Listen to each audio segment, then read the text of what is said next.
Hello, everyone. Welcome to the Slava Heroyam podcast. I'm Travis Hightower. And sorry for being a little bit late. It's about 8 past the hour, 7 p.m. Central on the 2nd of August, 2025, the year of our Lord. We are going to do a show today that is mostly to do with the MiG-31 and the no-fly zones. There are some graphics I want to bring up later to help with that. So I hope that doesn't pause the podcast for too long. But we'll start with our usual three main topics. The first being the hero of the week. Hero of the week this week is a Ukrainian sniper known only as Charcoal. Charcoal is a lady sniper. I am trying to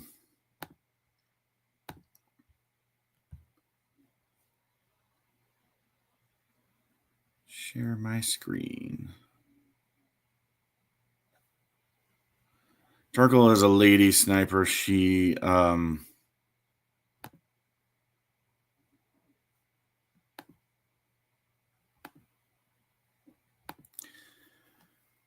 first appeared on a Facebook post by the 35th Marine Brigade. How do I share just a picture? I guess I can't do it. So I didn't know that. Pardon me, guys.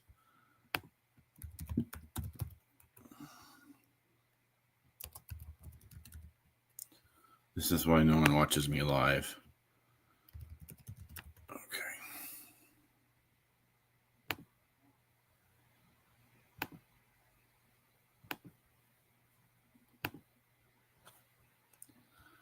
This is why no one watches me live.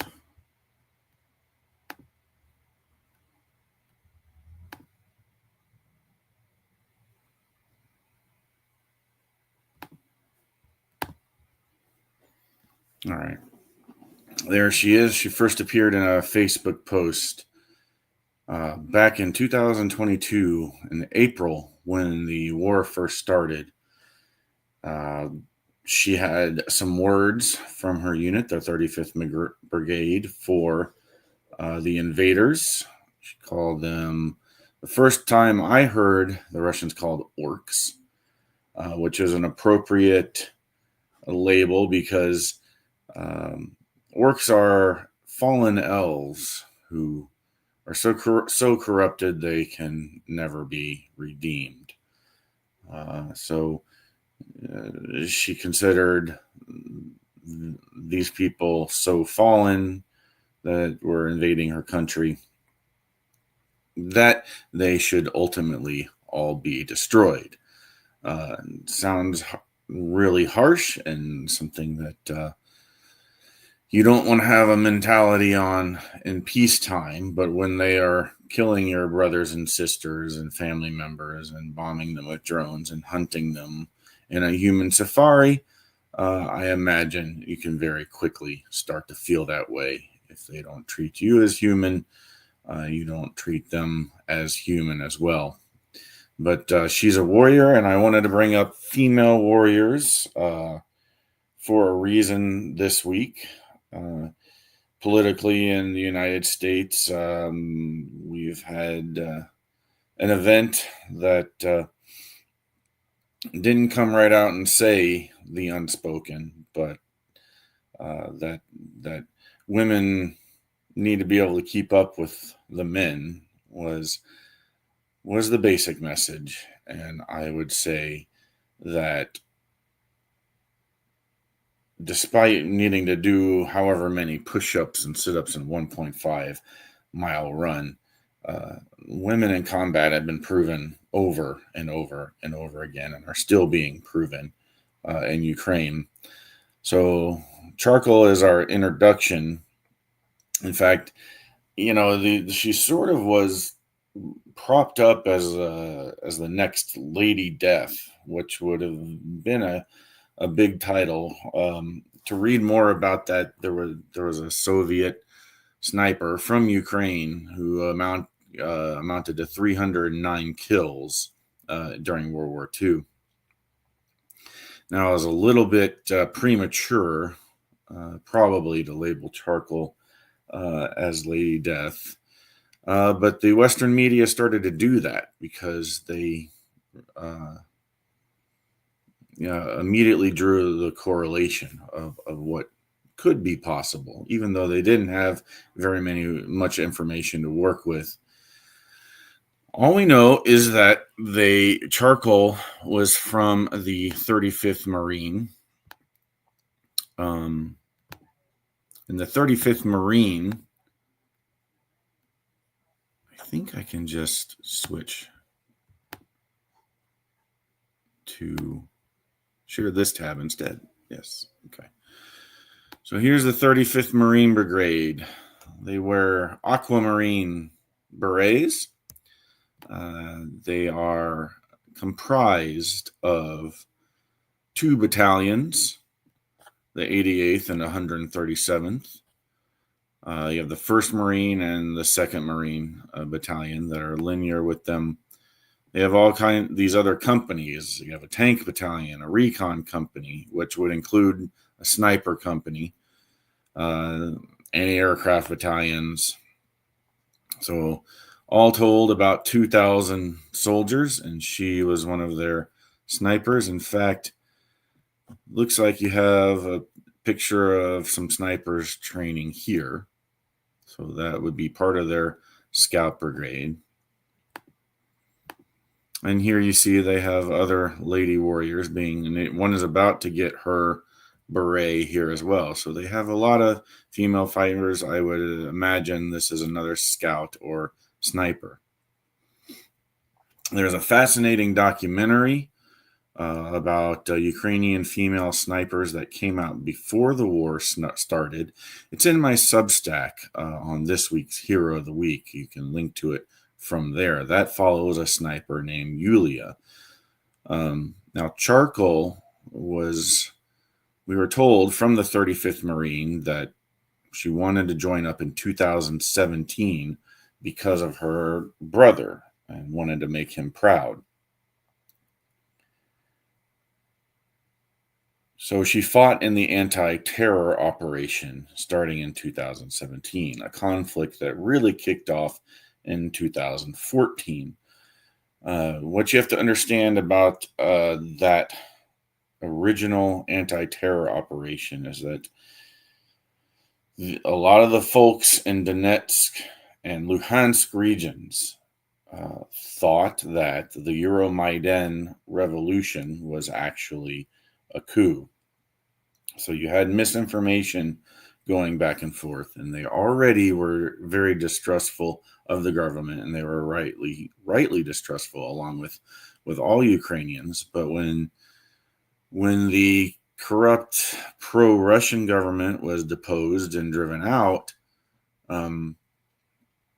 because they were kind of worried about their language preservation, they thought it was a coup against them. So imagine the state of Texas and Austin, and instead of January 6th happening in Washington, D.C., it happens in Austin. And the Capitol is seized, and the whole state of Texas is in lockdown. And so then the American federal military has to come in and do something about it. And it's a time of turmoil. And when the military comes, that makes more people distrust what's happening. And in 2014, the two governments of Donetsk and Luhansk, they declare their own independence from Ukraine. And this is very important. They want their own separate state. Luhansk and Donetsk together are, larger than some European nations. They're larger than Sweden. They're larger than Austria. So we're talking about lots of territory that Putin wants. And Putin doesn't like it that they declare just their independence. But he does go in and he sends mercenary support secretly. And this is where you have Prigozhin's forces helping to spread conflict wherever possible. I won't get into the whole history of those wars. There's ceasefires and ceasefires that are broken. They go back and forth. But in 2017, Charcoal would have been fighting in the Donetsk region. And just when she was about to be able to retire from the forces, the full-scale invasion began. Now, by the time of the full-scale invasion, Putin had sowed enough propaganda that more and more people went from wanting their independent nation to wanting to join Russia. And what happened is that the Ukrainians who didn't want any part of this conflict left. They left Donetsk, they left Luhansk, and they all moved west to the point where mostly Russian speakers were now what was left. They're still Ukrainian, but they are the ones that feel a little bit closer to Russia. So it's not that complicated, but when Putin invades, this sentiment that you have where Donetsk and Luhansk are going to be their own independent country is kind of shattered. And so a lot of the folks, unless they are, now you've seen in our own country how a person can go from being totally against military occupation from the National Guard or the president ordering the National Guard around to invade cities to kind of thinking it's okay.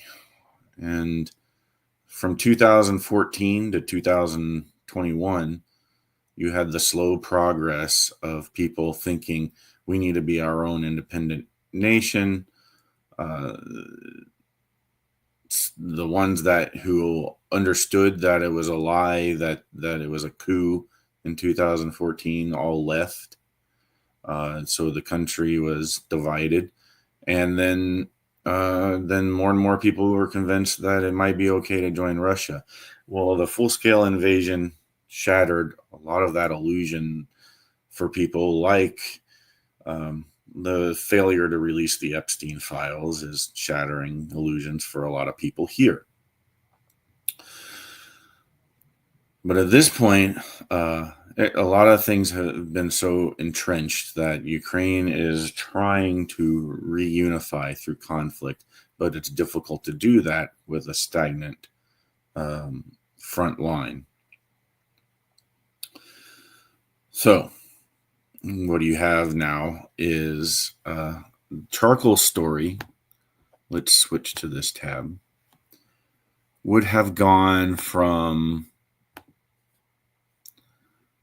the front lines of Donetsk to eventually liberating Kherson. If you have not seen Kherson Human Safari, there's a great section of that documentary on how Kherson was liberated.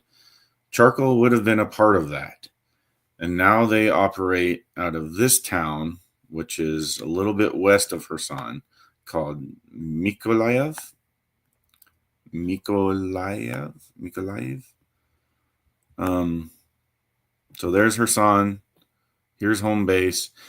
Near Kherson, you also have the 34th Marine. They're the ones that rescue people when the Dnipro River floods.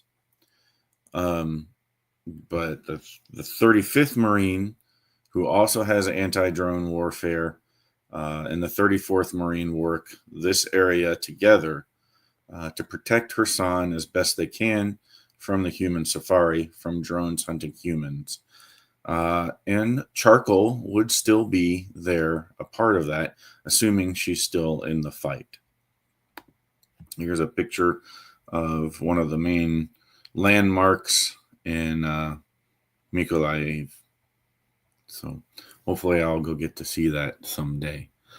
Okay, so one onto the human relief organization of the week. That will be, our organization is Blue Check Ukraine. Blue Check works in tandem with the Ukrainian Assistance Organization to get medical supplies and food and humanitarian aid to the front lines. You can see lots of pictures here of that going on. So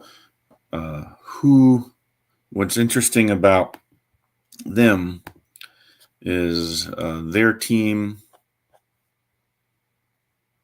was founded, and their board of directors includes Lev Schreiber. You may recognize him as the Sabretooth from the X-Men Wolverine movies. Maybe he'll get a chance to come back in Avengers and Doomsday. I don't think he will. He's a little bit busy trying to save Ukraine right now, but he is a pretty good actor. And he works with several. These guys worked with several organizations, not just the Ukrainian Assistance Organization, but you'll see that they're a linchpin for all of these organizations in humanitarian aid that has been helping along the front lines in the towns. They can't quite get into Kherson, but they can get into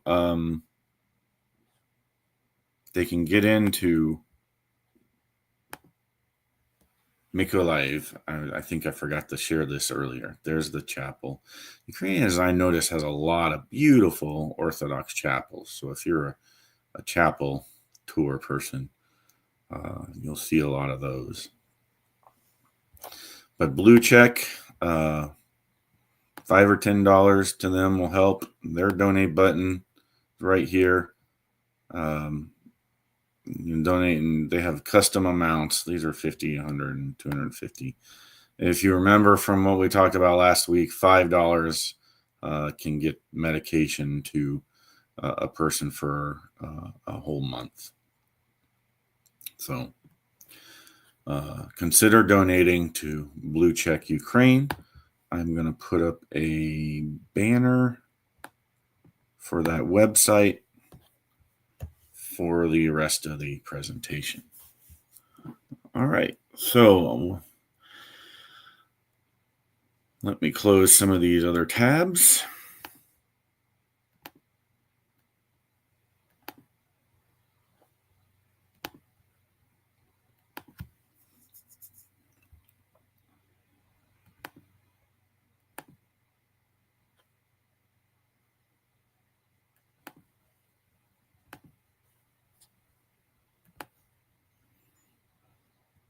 There's a part of the 35th Marine fighting against drones. Hopefully we'll get to hear what happened to charcoal in the future. As Tigger says, there's all kinds of heroic stories we've never even heard of that we'll finally get to talk about and celebrate on Victory Day. Here's kind of a look at the landscape of the Mykolaiv region. A lot of the battles are fought in rural areas and small towns like this across the front line. So I was looking to kind of imagine where snipers may hide and shoot and that kind of thing. But one of the more tragic news out of Ukraine is that in Odessa, 9 people died as a result of flooding. So if it sounds familiar, where we just had something like this happen in Texas. I wanted us to feel kinship with the people. We even have a town in Texas called, here's the Kiva dependent. We have a town in Texas called Odessa, but that Odessa would never flood. But this Odessa is right on the ocean, and their sewer systems back up after having, the equivalent of a month of rain in one spot. A family of 5 died in the flash flooding, and 4 other people, including 1 child. So, would this have been avoided? If there was no war going on? No. This is one of those things that a war-torn country can experience natural disasters at the same time. And so we, being a country that has had a lot of natural disasters lately, including flash floods like this, there's the Odessa blast, and there's where the flooding was. See that there was other pictures where when the water clears away, there's holes in the ground where their streets had sunk down.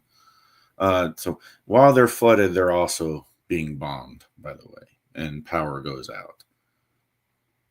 Not a good time. But when you have flooding here, you can imagine what it would be like to also have drones coming down on your head.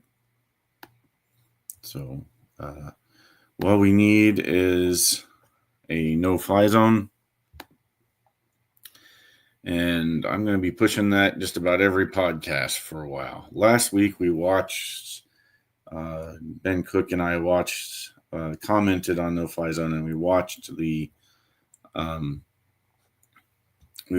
old movie for you kids out there, Firefox with Clint Eastwood. That one's up on my YouTube channel. On the Writing Ref is the reaction to that movie.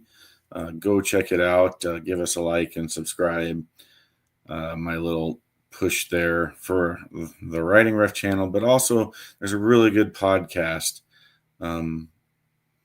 about how we get Russia back into the cultural zeitgeist as an enemy again, because that kept the Cold War was more than just a war of the threat of mutual annihilation, but it was also understanding the real threats that we posed to each other so that we respected them, so that when things like the Cuban Missile Crisis happened, there was a way out.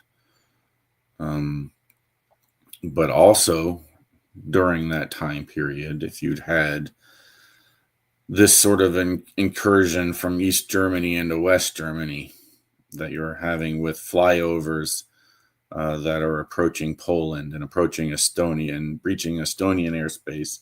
And now there was an incident where they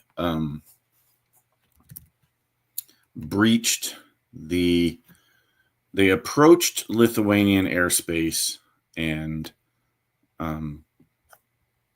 were driven back before they broke the line, because what has happened is NATO has threatened to shoot down any more planes that breach the area.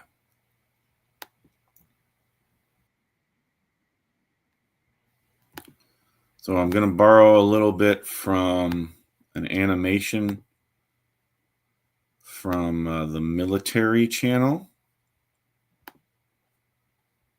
because I want to show you a good graphic that I don't have the skills to make yet.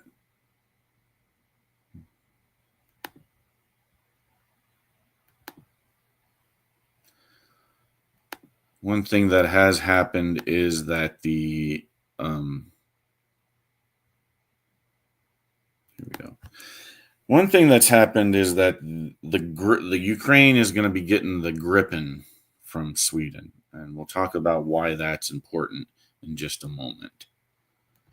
But here you have a recreation of the different various events. This is the MiG-31 approaching and breaking Estonian airspace. Now, originally, what you had was just 3 MiGs breaching Estonian airspace. This time, there were 3 more MiG-31s, but also Su-30 and Su-35. Why is that important?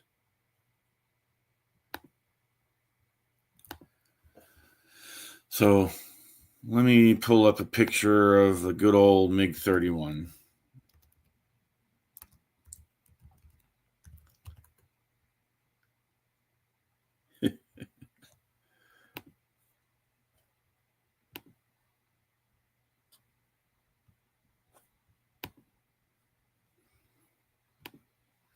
There's the MiG-31, right?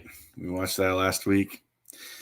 Now it's kind of based on the SR-71 Blackbird, and then they put some 2 fins on it and some canards.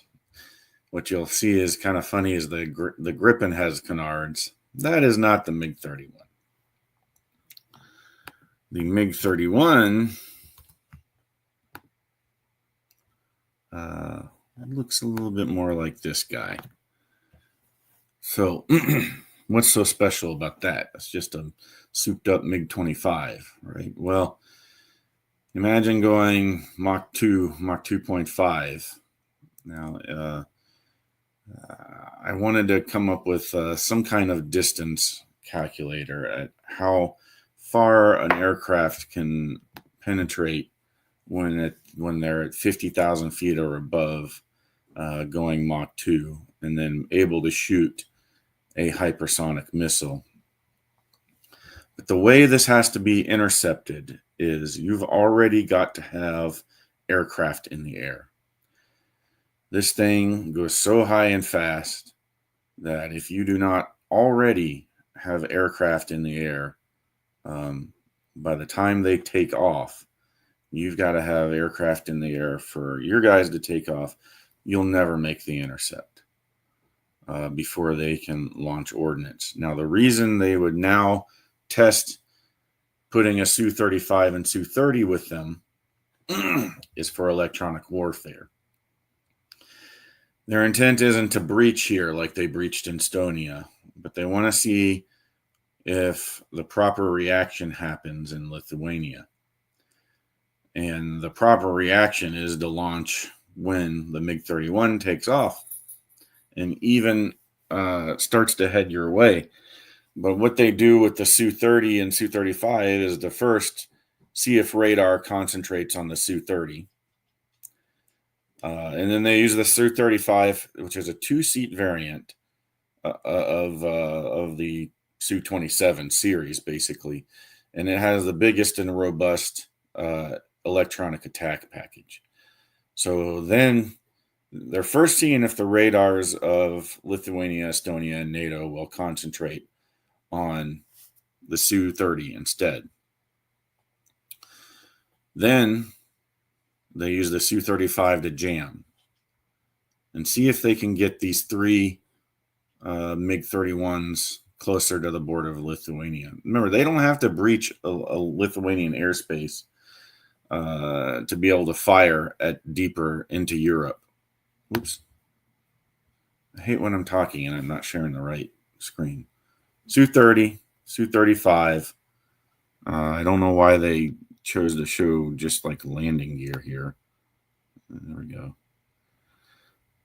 You'll see this fat Su-35. You'll see this fat electronics package. You'll see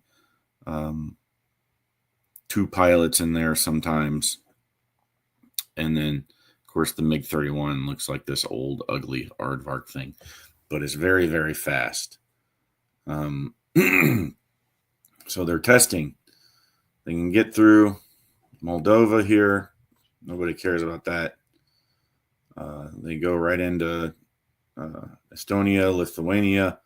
They want to see if they can fire into the Balkans.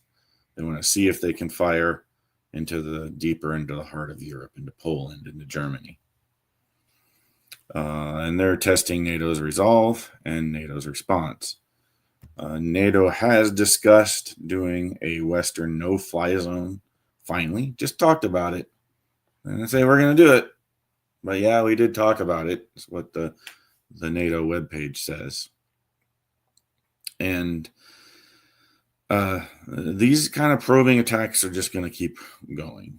And in addition to over September or October 1st and October 2nd, you had yet another big drone campaign all across Ukraine.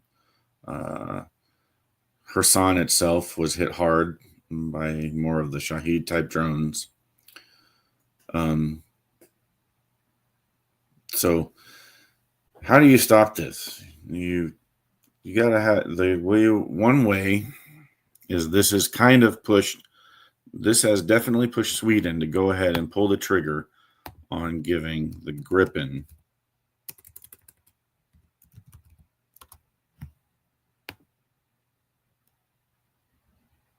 the JAS 39 Gripen.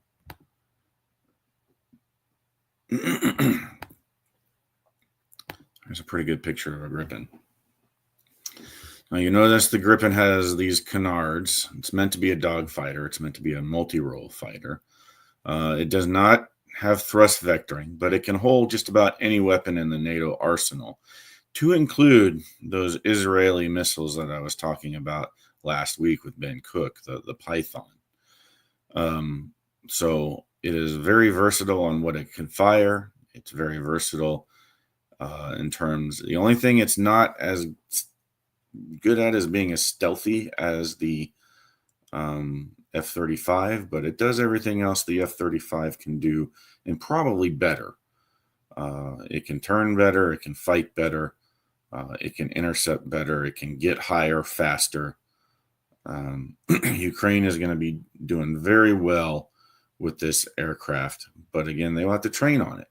They're all trained up and ready to go on the Viper and the F-16 and the Mirage 2000. Some of those pilots will be able to hop from those jets into this one very easily. But this is what chased the MiG-31s away from Lithuania.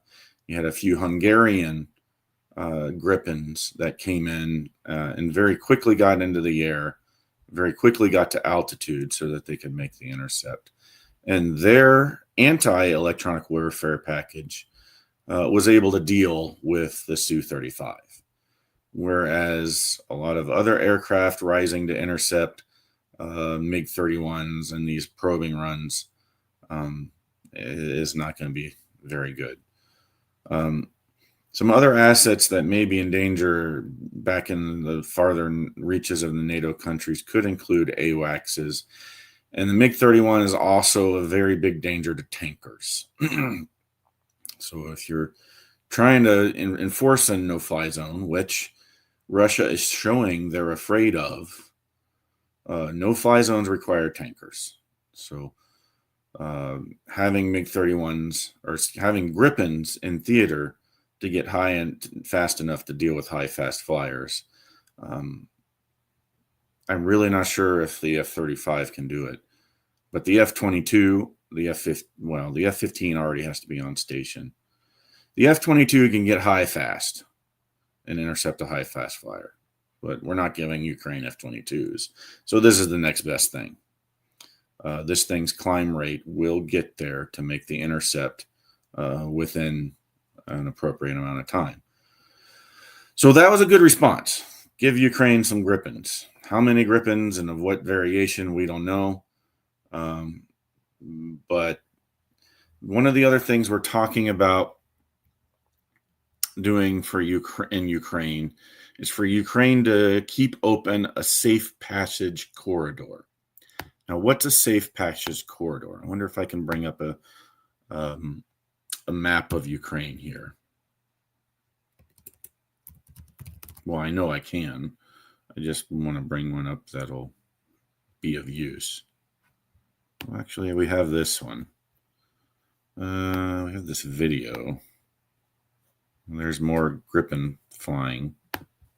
There's a Gripen flying. More Gripens. They did a good report on this, by the way, but they didn't mention how good this plane would be at getting high, getting to altitude fast. Its climb rate with those canards is very, very important to intercepting the MiG-31, which is going to come at you again above 50,000 feet at about Mach 2. Maybe next podcast I'll have the calculations on how much ground an aircraft can cover with those parameters, but it's very quickly that it happens. Yeah, I'm not getting a map of Ukraine there.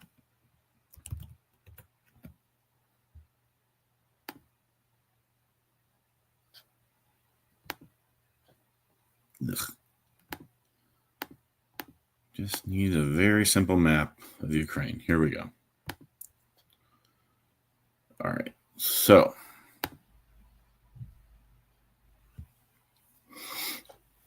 again, this whole country is about the size of Iraq, a little bit bigger than the state of Texas. This whole area, like bigger than Slovakia, bigger than Hungary. I think you can almost tell. Definitely bigger than Moldova and Belarus. Well, not quite Belarus. Belarus is pretty big. But that's a lot of land. Not little. It's not chump change that they're asking for. And Russia already owns this. Anyway, a safe passage corridor. What is that? So you'd have let's imagine a line from Lviv to Odessa here. And the safe passage corridor, I think with the drone warfare, you'd have to make a lot of it secret and known only to pilots and air defense artillery. But what you would do is you would open a corridor of airspace across Ukraine like this. And what it would do is NATO planes could fly in from Poland and go right down this corridor. And the reason they do that is if they get MiG-31s taking off from Belarus or Russia, and they get indications of that, then instead of hanging out waiting back here in Poland for drones or for, in particular, drones is why you would do this.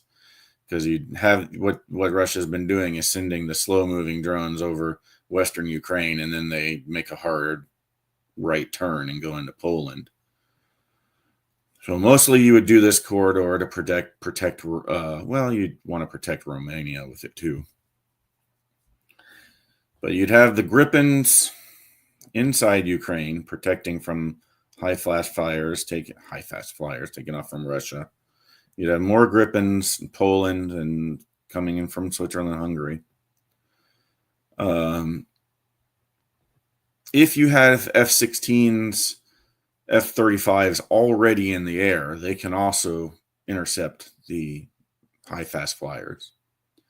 But they got, again, the Gripen's the only one that I'm thinking of, short of the F-22, that'll have the climb rate to do it.